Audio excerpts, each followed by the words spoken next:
بسم الله الرحمن الرحیم. آیا غواړئ چې ځان او نورو ته ویب سایټ جوړ کړئ؟ آیا غواړئ چې په کم وخت او اسانۍ سره پرمختللی ویب سایټ جوړ کړئ؟ آیا غواړئ چې ستاسو ویب سایټ سیکیور وي او له هر قسمه ستونزې څخه په امن کې وي؟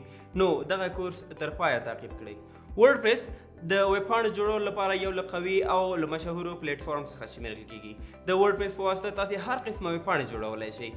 زده کړه یې ډیره اسانه ده او په مکمله توګه وړیا ترې استفاده کولی شئ. د دې په وسیله تاسې بلاګ، آنلاین ډیټابیسز او هر قسمه ویب پاڼې جوړولی شئ. کیدای شي ورډپریس تاسو ته په لومړیو کې ډېر سخت ښکاره شي، خو زه تاسو ته ډاډ درکوم چې د دې کورس تر پایه به تاسې وکولی شئ چې ورډپریس انسټال کړئ، خپل کانټینټ یا مواد ورته اپلوډ کړئ، تیم انسټال کړئ، ویب سایټ ته د ځانګړتیاو اضافه کولو لپاره مختلفه پلګینز انسټال کړئ او هغه کې چینجز راولئ. د ورډپریس دغه کورس د بیګینر لپاره دی. دغه کورس یو څه ناڅه زیات دی، خو موږ یې په درې لویو برخو ویشو چې لومړۍ برخه یې بیسکس دي. په بیسکس کې به تاسو زده کوئ چې ورډپریس څه شی دی، څنګه یې په خپل کمپیوټر او آنلاین سرور کې انسټالولی شو، او هم به د ډیشبورډ د چاپیریال په اړه بلد شئ. دویمه برخه یې د کانټینټ مینجمنټ دی. په دې برخه کې به تاسو زده کړئ چې ویب سایټ ته پیجز اینډ پوسټ څنګه اضافه کیږي، میډیا یعنی ویډیو، آډیو او تصویرونه څنګه اپلوډ کیږي، کمنټ څنګه مینج کیږي، او مینیو او ویجټ څنګه اضافه کیږي او څنګه پکې تغیرات راوړل کیږي. دریمه برخه یې کسټمایزیشن،